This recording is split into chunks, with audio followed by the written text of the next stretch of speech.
గుడారం అయితే ఈ గుడారం అంట రమ్యమైనదిగా ఉండాలంట. స్తోత్రం కలుగునుగాక. గుడారము రమ్యమైనదిగా ఉండాలి. యాకోబు గుడారము ఎంతో రమ్యముగా ఉంది. ఎందుకు యాకోబు గుడారం రమ్యముగా ఉంది అంటే 4 శ్రేష్టమైన గుణలక్షణాలు ఆ గుడారానికి ఉన్నాయంట. యాకోబు గుడారానికి ఉన్న ప్రత్యేకతలు కొన్ని మనం ధ్యానం చేసుకోబోతూ ఉన్నాం. హల్లెలూయా. యాకోబు యొక్క ఇల్లు ఎంతో రమ్యమైనది, శ్రేష్టమైనదిగా ఎవరి నోటి నుంచి వచ్చిందో తెలుసా?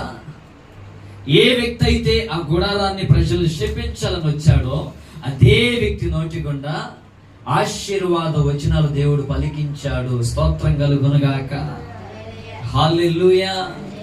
నిన్ను ఎవరైతే శపితమైన మాటలతో నిన్ను బాధ పెట్టాలని ప్రయత్నం చేస్తున్నారో అదే నోటి ద్వారా ఆశీర్వాదపు వచనాలు నా ప్రభువు నీకు వినిపింపబోతున్నాడు. స్తోత్రం కలుగునుగాక. సంఖ్యాకాండం 24వ అధ్యాయము 6వ వచనంలో అక్కడ రాయబడిన మాట,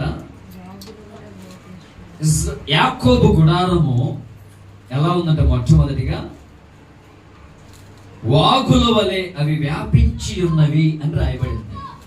ఈ మాటను మనం ఒక్క నిమిషం ధ్యానం చేసుకున్నాం, కొద్ది నిమిషాలు. వాగుల వలె వ్యాపించి ఉన్నవి. వాగులు మీరు ఎప్పుడైనా చూసారా? వాగులు ఎలా ఉంటాయి చెప్పండి. వాగులు ఎలా ఉంటాయి? వాగులు అంటే ఏంటి చెప్పాలి. వాగంటే నీటి వాగులు. ఏ ప్రాంతానికి వాగు సెంటర్ నాకు పేరు ఉంది. హల్లెలూయా. వాగులు అంటే వాగును గురించిన అద్భుతమైన అనేకమైన అనుభవాలు ఉన్నాయి పరిశుద్ధ గ్రంథంలో. స్తోత్రం కలుగునుగాక. యాకోబు గుడారం అంట వాగు వలె వ్యాపించి ఉన్నదంట. స్తోత్రం కలుగునుగాక. హల్లెలూయా. దాని యొక్క ప్రత్యేకతను, ఈ పదజాలను అర్థం చేసుకోండి. ఎవరైనా ధైర్యవంతుణ్ణి ఒక టైపికల్గా వాళ్ళని పోలుస్తారండి. వారిని పోల్చి చెప్తూ ఉంటారు. ఈ వ్యక్తి సింహం లాగా ధైర్యవంతుడని సింహంతో పోలుస్తారు. కొంతమందిని పులితో పోలుస్తారు, అవునా? కొంతమందిని జంతువులతో పోలుస్తారు.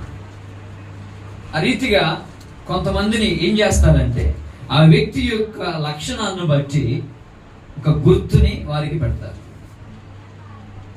యాకోబు గుడారంలో ఉన్న శ్రేష్టమైన గుణం ఒకటి, మొట్టమొదటిది ఏంటంటే వాగుల వలె వ్యాపించి ఉన్నవంట. స్తోత్రం కలుగునుగాక.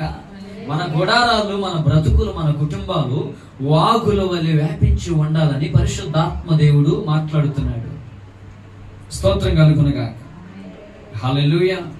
రాసులు మొదటి గ్రంథం 17వ అధ్యాయము 2వ వచనాన్ని మనం చదువుకుందాం. రాసుల మొదటి గ్రంథం 17వ అధ్యాయము 2వ వచనాన్ని. ప్రత్యక్షమై ఇచ్చట నుండి